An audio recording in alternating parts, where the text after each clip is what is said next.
198,59,61,000 ಇಷ್ಟು ಹಣ ನಮ್ಮ 59 ಗ್ರಾಮಗಳಿಗೆ ಇವತ್ತು ಹೋಗಿದೆವು. ನೀವು ನಾನೊಂದು ಹೇಳೋದು, ಇಡೀ ವಿಧಾನಸಭಾ ಕ್ಷೇತ್ರಕ್ಕೆ ನೀವೆಲ್ಲಾದ್ರೂ ಹೋಗಿ, ಇದ್ರ ನಂತರ ಆಗಲೇ ಹೇಳಿದೆ 565 ಕೋಟಿ ಮೂಲ ಯೋಜನೆ. ಇಲ್ಲಿಂದ ಹೊಸಂಗಡಿಯಿಂದ ನೀರನ್ನ ಪ್ರತಿ ಗ್ರಾಮಗಳಿಗೆ ಬರಬೇಕು, ಅಲ್ಲಿಯ ಓವರ್ ಹೆಡ್ ಟ್ಯಾಂಕಿಗಳಿಗೆ ಕೊಡಬೇಕು ಅಂತ ಹೇಳಿ ಒಟ್ಟು 585 ಕೋಟಿ ಅಲ್ಲಿ ಸ್ಯಾಂಕ್ಷನ್ ಆಗಿದೆ. ಜಲ್ ಜೀವನ್ ಮಿಷನ್ ಅದು ಗ್ರಾಮ ಪಂಚಾಯತ್ಗಳಿಗೆ ಮನೆ ಮನೆ ನಲ್ಲಿ ಕೊಡ್ಲಿಕ್ಕೆ, ನಲ್ಲಿ ಮತ್ತು ಪೈಪ್ ಲೈನಿಗೆ ಟ್ಯಾಂಕ್ ಅಲ್ಲಿ 525 ಕೋಟಿ ಬರ್ತದೆ. ಬಹುಗ್ರಾಮ ಅಲ್ಲ, ಜಲ್ ಜೀವನ ಅಲ್ಲ. ನಾನು ಹೇಳುದು, ಈ ಅಲ್ಲಿ ಏನಾಗಿದೆ ಕೇಳಿದ್ರೆ ದೊಡ್ಡ ದೊಡ್ಡ ರೀತಿಯಾದಂತಹ ಒಂದು ಸ್ಕ್ಯಾಂಡಲ್ ಇದೆ. ಇದನ್ನ 4 ವರ್ಷ ಆದ್ರೂ ಸಹ ನೀರು ಕೊಡ್ಲಿಕ್ಕಾಗಿಲ್ಲ.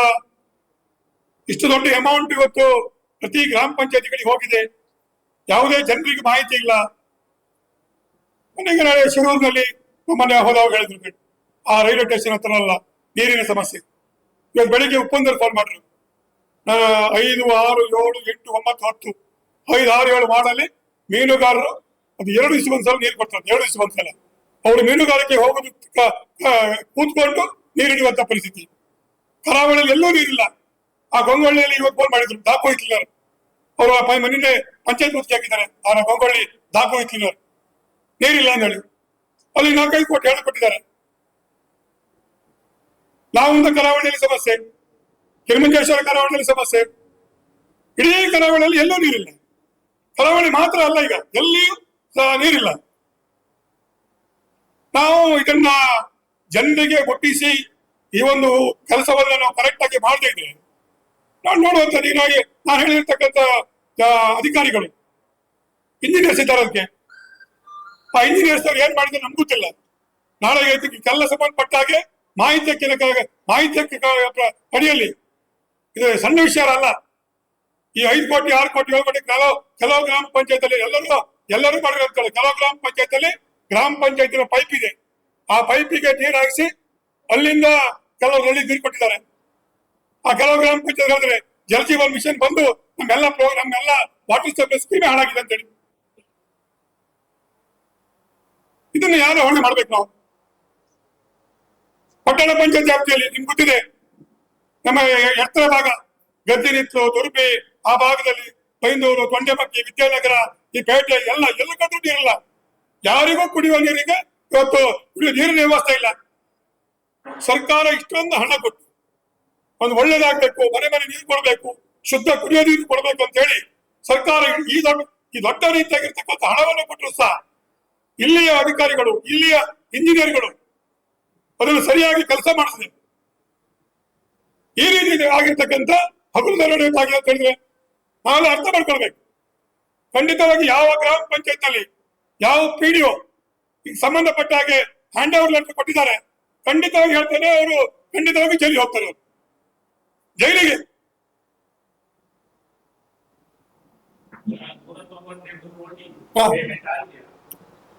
198 ಕೋಟಿಯಲ್ಲಿ 80% ಬಿಲ್ ಹೋಗಿದೆ.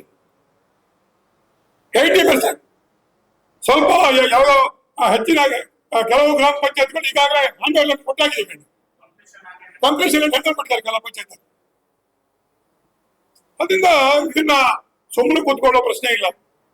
ಈಗ ನಿಮ್ಗೆ ಗೊತ್ತಿದೆ, ಈ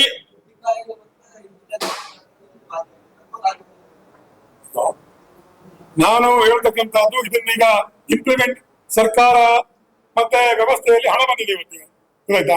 ಹಣ ಬಂದವಾಗ ಇಂಪ್ಲಿಮೆಂಟೇಷನ್ ಮಾಡ್ತಿರ್ತಕ್ಕಂಥ ಅಧಿಕಾರಿಗಳು ಮಾಡಬೇಕಾಗಿದೆ, ಇಂಜಿನಿಯರ್ಗಳು ಮಾಡಬೇಕಾಗಿದೆ.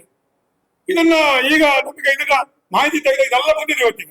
ಮುಂದಿನ ದಿವಸಗಳಲ್ಲಿ ಸಂಬಂಧಪಟ್ಟ ಹಾಗೆ ಯಾರ್ಯಾರು ಭಾಗಿಯಾಗಿದ್ದಾರೆ ಅವ್ರ ವಿರುದ್ಧ ಹೋರಾಟಗಳಿಂದ ನಿಶ್ಚಿತ ಮತ್ತೆ ಖಂಡಿತವಾಗಿ ಈ ಪತ್ರಿಕಾಗೋಷ್ಠಿ ಮುಖಾಂತರ ನಾನು ಕರೆಕ್ಟ್ ಆಗಿ ಒಂದು ಸಂದೇಶವನ್ನು ಕೊಟ್ಟಿದ್ದರೆ ಪ್ರತಿ ಗ್ರಾಮ ಪಂಚಾಯತ್ಗೆ ಹೋಗ್ತೀವಿ, ಅಲ್ಲಿ ಗ್ರಾಮಸ್ಥರಿಗೆ ಇದಕ್ಕೆ ಸರಿಯಾಗಿರ್ತಕ್ಕಂಥ ವಿಚಾರಗಳನ್ನು ಹೇಳ್ತೇವೆ. ಯಾಕಂದ್ರೆ ಮಾನ ಮರ್ಯಾದೆ ಬೇಕು. ಯಾಕಂದ್ರೆ ಇನ್ನೊಮ್ಮೆ ಮತ್ತೊಂದ್ಸಲ ಈ ನೀರಿಗಾಗಿ ನಮಗೆ ಸರ್ಕಾರ ದುಡ್ಡು ಕೊಡ್ಲಿಕ್ಕೆ ಸಾಧ್ಯ ಇಲ್ಲ, ಇನ್ನು ಜೀವಮಾನ ಕೊಡ್ಲಿಕ್ಕಿಲ್ಲ. ಲಕ್ಷಾಂತರ ಕೋಟಿ ಇದು. ಈ ಕೋಟಿ ಹಣವನ್ನ ನಮ್ಮ ಮನೆ ಮನೆಗೆ ನೀರು ಕೊಡಿ ಅಂತ ಹೇಳಿದ್ರೆ ಇವರು ಕಂಟೈನರ್ ಬಿಲ್ ಮಾಡಿ ಕಳ್ಸಿರೋದು ಹೇಳ್ರೆ, ಕಂಟೈನರ್ ಬಿಲ್ ಮಾಡ್ಕೊಂಡಾರ ಅವರು, ನೀರಿಲ್ಲ.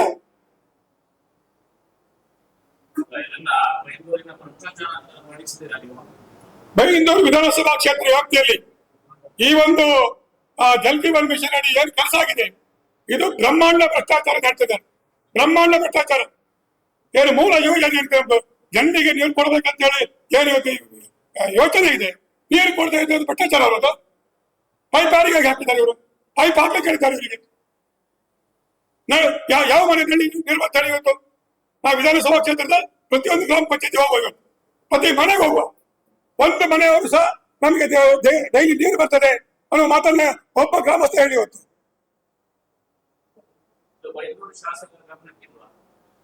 ಅವರು ಅದ್ರ ಬಗ್ಗೆ ಎಲ್ಲ ಮೀಟಿಂಗ್ ಮಾಡ್ತಾ ಇದ್ದಾರೆ. ಅವರವರು ಅಧಿಕಾರಿಗಳ ಅವರವ್ರ ಸಭೆಗಳನ್ನ ಮಾಡ್ತಾ ಇದ್ದಾರೆ. ನನಗೆ ಅದ್ರ ಬಗ್ಗೆ ಹೆಚ್ಚಿಗೆ ಮಾಹಿತಿ ನಂಗೆ ಗೊತ್ತಿಲ್ಲ. ಆದ್ರೆ ನಾನು ಇವತ್ತು ಇದನ್ನ ಸ್ಟಡಿ ಮಾಡಿದವಾಗ, ಯಾವಾಗ ನಾನು ಇದನ್ನ ಅಧಿಕಾರಿಗಳ ಲೆವೆಲ್ ಅಲ್ಲಿ ಮತ್ತೆ ಪ್ರತಿ ಗ್ರಾಮ ಪಂಚಾಯತಿಗೆ ಭೇಟಿಯನ್ನು ಕೊಟ್ಟು ವಿಚಾರ ತಿಳ್ಕೊಂಡಾಗ ಇದು ಒಂದು ದೊಡ್ಡ ಹಗರಣ. ಈ ಹಗರಣವನ್ನ ಬಿಡುದಿಲ್ಲ, ಇದನ್ನು ಬಯಲಿಗೆ ತಂದೆ ತರ್ತವೆ. ಪ್ರತಿ ಪಂಚಾಯತಿ ಹೋಗ್ತವೆ, ಅಲ್ಲಿ ಗ್ರಾಮ ಸಭೆ ಮಾಡ್ತವೆ. ಗ್ರಾಮ ಸಭೆ ಮಾಡಿ ಏಕೆಂದ್ರೆ ನಾಳೆ ಮಾರ್ಚ್, ಏಪ್ರಿಲ್, ಮೇ ಈ ನಾಳೀಗ ಕುಡಿಯುವ ನೀರಿನ ಬರಗಾಲ ಶುರುವಾಗಿದೆ. ಕುಡಿಯುವ ನೀರಿನ ಬರಗಾಲ ಶುರುವಾಗಿದೆ. ಜನ ಇವತ್ತು ನೀರಿಗಾಗಿ ಪರದಾಡ್ತಾ ಇದ್ದಾರೆ. ನಮ್ಗೆ ನೀರಿರುವವರೆಗೆ ಗೊತ್ತಾಗುದಿಲ್ಲ. ನೀರು ಇಲ್ಲದೆ ಇರ್ತಕ್ಕಂಥ ಅನುಭವಿಸ್ತಾರೆ. ಬೆಳಿಗ್ಗೆ ಜೊತೆ ನೀರು ಬರ್ತದೆ, ನಾವು ಬಟ್ಟೆ ಒಗಿಬೇಕು, ಸ್ನಾನ ಮಾಡಬೇಕು, ಆಫೀಸಿಗೆ ಹೋಗ್ಬೇಕು, ಮಕ್ಕಳನ್ನ ಶಾಲೆ ಕಳಿಸ್ಬೇಕು. ನೀರಿಲ್ಲದ್ರೆ ಏನ್ ಮಾಡಲಿ ಸಾಧ್ಯ ಉಂಟು? ಕೆಲವು ದೊಡ್ಡ ಪರಿಸ್ಥಿತಿ ಪಾಪ. ನಾವು ಇಷ್ಟು ನೂರಾರು ಕೋಟಿ ಹಣವನ್ನ ಸರ್ಕಾರ ಕೊಟ್ಟರು, ವ್ಯವಸ್ಥೆ ಕೊಟ್ಟರು, ಅದು ಉಪಯೋಗ ಮಾಡ್ಲಿಕ್ಕೆ ಮಾತ್ರ ಯೋಗ್ಯತೆ ಇಲ್ಲದ್ರ ಮೇಲೆ ನಾವು ಇವತ್ತು ರಾಜಕೀಯ ವ್ಯವಸ್ಥೆ ನಾವ್ ಹಾಕಿರ್ಬೇಕು. ಇವತ್ತು ನಮ್ಗೆ ಹೊರಗೆ ನಾವು ರಾಜಕಾರಣ ಮಾತ್ರ ಮಾಡುದ? ರಾಜಕಾರಣದ ಜೊತೆಗೆ ಜನರಿಗೆ ನ್ಯಾಯ ಕೊಡುವಂತ ಕೆಲಸವನ್ನ ಇವತ್ತು ನಾವು ಮಾಡಬೇಕಾಗಿದೆ. ಇವತ್ತು ಸುಮ್ಮನೆ ನಾವು ನಮಗೇನು ಹುದ್ದೆ ಕೊಟ್ಟಿದ್ದಾರೆ, ಆ ಹುದ್ದೆಗೆ ಸೀಮಿತ ಆಗಿರಬಾರ್ದು. ಖಂಡಿತ ನಾವು ಇವತ್ತು ಪ್ರತಿ ಪಂಚಾಯತಿನ ಎಲ್ಲಾ ಪೀಡಿಯಗಳು ನಾವು ಇವತ್ತು ಮಾತಾಡಿದ್ದೇವೆ.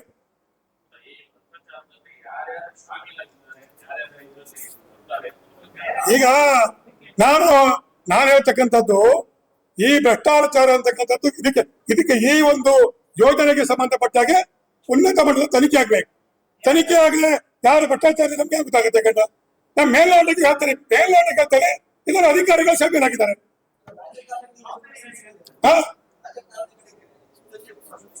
ಅಲ್ಲ, ನನಗೆ ಮಾಹಿತಿ ಬರಲ್ಲ ಅದ್ರ ಬಗ್ಗೆ. ನನಗೆ ಮಾಹಿತಿ ಸಿಕ್ಕಿದ್ದೀಗ ಅಧಿಕಾರಿಗಳು ಮಾಡೋ ಭ್ರಷ್ಟಾಚಾರ ಲೇಖನ ನಾನು ಹೇಳ್ತಕ್ಕಂಥದ್ದು. ಈಗ ಅದನ್ನೇ ನಾವು ಅರ್ಥ ಮಾಡ್ಬೇಕಲ್ಲ. ಈಗ ನಾನು ಹೇಳ್ತೇನೆ, ಇದರಲ್ಲಿ ಈ ಒಂದು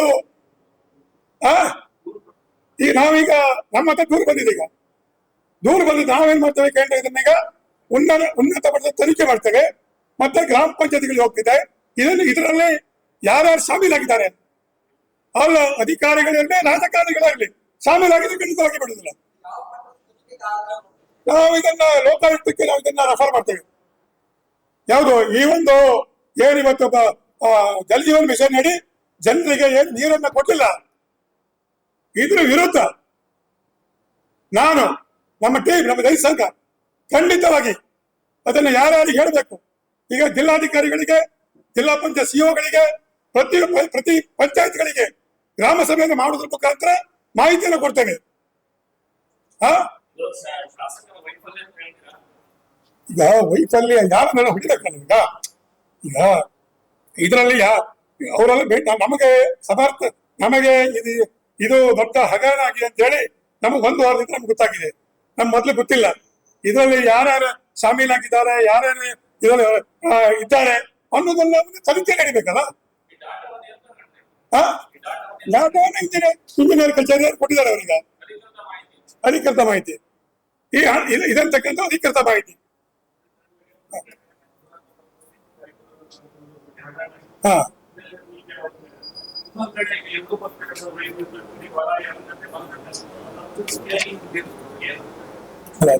ನಾನು ಅವಳಿಗೂ ಯಾಕೆಂದ್ರೆ ಇದೊಂದು ಮುಗಿಸ್ಕೊಂಡು ಆ ವರ ಯೋಜನೆಯನ್ನು ಕೇಳ್ಬೇಕಂತಿದೆ. ಯಾಕೆಂದ್ರೆ ಅದಕ್ಕೆ ಮಾತ್ರ ಹೋರಾಟ ಅಲ್ಲ, ಅಲ್ಲಿ ಅದು ರೈತರ ಬೆಳೆಗಾಗಿ ಹೋರಾಟ. ಇದು ಇಡೀ ವಿಧಾನಸಭಾ ಕ್ಷೇತ್ರದ ಪ್ರತಿ ಮನೆಯ ಕುಡಿಯುವ ನೀರಿಗಾಗಿ ಹೋರಾಟ. ಇದಕ್ಕೆ ಪ್ರತಿಯೊಬ್ಬ ರಾಜಕೀಯ ಪಕ್ಷಕ್ಕೂ ಇಚ್ಛಾಶಕ್ತಿ ಬೇಕು, ಪ್ರತಿಯೊಬ್ಬ ಜನಪ್ರತಿನಿಧಿಗಳಿಗೂ ಇಚ್ಛಾಶಕ್ತಿ ಬೇಕು. ಇಚ್ಛಾಶಕ್ತಿ ಮಾಡುವ ಬಗ್ಗೆ ಇವತ್ತು ಈಗ ಮಾಧ್ಯಮದ ಮುಖಾಂತರ ಹೋದ ಕೂಡಲೇ ಈಗ ನಾಳೆ ಇಚ್ಛಾಶಕ್ತಿ ಪ್ರದರ್ಶನ ಆಗ್ತದೆ. ಕೆಲವು ಇಚ್ಛಾಶಕ್ತಿ ಪ್ರದರ್ಶನ ಮಾಡಬೇಕು. ನಾವೇನು ಬೆಂಡ್ ಆಗುದಿಲ್ಲ. ನಿಮ್ಗೆ ಗೊತ್ತಿದೆ, ಹೊಯ್ಗೆ ವಿಚಾರದಲ್ಲಿ ನಮ್ಮ ನಿಲುವು ಇವತ್ತು ಸ್ಪಷ್ಟ ಇದೆ. ಯಾಕೆಂದ್ರೆ ಅಲ್ಲೂ ಸಹ ಹಾಗೆ ಇವತ್ತು land R B, PWD, port and fisheries ಬೇರೆ ಬೇರೆ ಇಲಾಖೆ ಮುಖಾಂತರ ಅವ್ರು ಪರ್ಮಿಷನ್ ತಗೊಂಡು ಇವರು ಹೊಯ್ಗೆ ವ್ಯಾಪಾರ ಮಾಡ್ತಾರೆ. ನಮ್ದು ಅದರಲ್ಲಿ ಅದಕ್ಕೂ ಸಹ ವಿರೋಧ ಮಾಡಿದ್ದೇವೆ, ಮುಂದೆ ಸಹ ಅದಕ್ಕೆ ವಿರೋಧ ಇದೆ. ಯಾವುದರಲ್ಲೂ ನಮ್ಮ ಹೋರಾಟ ಅಂತಕ್ಕಂಥದ್ದು ಖಂಡಿತವಾಗಿ ಯಾವ್ಯಾವುದಕ್ಕೆಲ್ಲ ಮಾಡಬೇಕು ಆ ಹೋರಾಟಗಳು ಖಂಡಿತ ಮಾಡ್ತೇವೆ. ಅದಕ್ಕೆ ಅದರಿಂದ ನಾನು ಹೇಳ್ತಕ್ಕಂಥದ್ದು ಏನು ಇವತ್ತು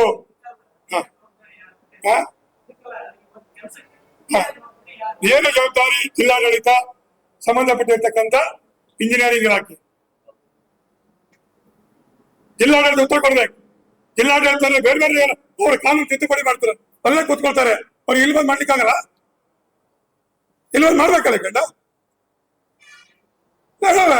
ತುಂಬಾ ಜನ ಗ್ರಾಮ ಪಂಚಾಯತ್ ಸದಸ್ಯರಿಗೆ ಈ ಹಣ ಬಂದು ಗ್ರಾಮ ಪಂಚಾಯತ್ ಗೊತ್ತಿಲ್ಲ, ಬರುವುದೇ ಇಲ್ಲ, ಗೊತ್ತಿಲ್ಲ ಅವರಿಗೆ ಏನು ಕಾಮಗಾರಿ ಆಗ್ತಿದೆ ಹೇಳಿ. ಜಿಲ್ಲಾಡಳಿತಕ್ಕೂ ಗೊತ್ತಿಲ್ಲ, ತಾಲೂಕು ಆಡಳಿತ ಗೊತ್ತಿಲ್ಲ, ಯಾರಿಗೂ ಗೊತ್ತಿಲ್ಲ. ಅದರಿಂದ ಇದೊಂದು ದೊಡ್ಡ, ಇದು ಬೈಂದೂರು ಮಾತ್ರ ಅಲ್ಲ, ಇಡೀ ರಾಜ್ಯದ ದೊಡ್ಡ ಸಮಸ್ಯೆಗಳಿವಲ್ಲ ಜಲ್ ಜೀವನ್ ಮಿಷನ್. ನಿರ್ಣಯ ಬೇಕು. ನಿರ್ಣಯ ಯಾವುದೇ ಗ್ರಾಮ ಪಂಚಾಯತ್ ನಲ್ಲಿ ನಿರ್ಣಯ ಮಾಡೋದು ಸಹಿತ ಸ್ಪಷ್ಟವಾಗಿ ಸಹಿತ ತಗೊಂಡ್ರು. ಆ ನಿರ್ಣಯದಲ್ಲಿ ಏನು ಬರೀತಾರೆ ಅಂತ ಹೇಳಿ ಆ ಗ್ರಾಮ ಪಂಚಾಯತ್ ಮೆಂಬರಿಗೆ ಗೊತ್ತಿರುತ್ತಿಲ್ಲ.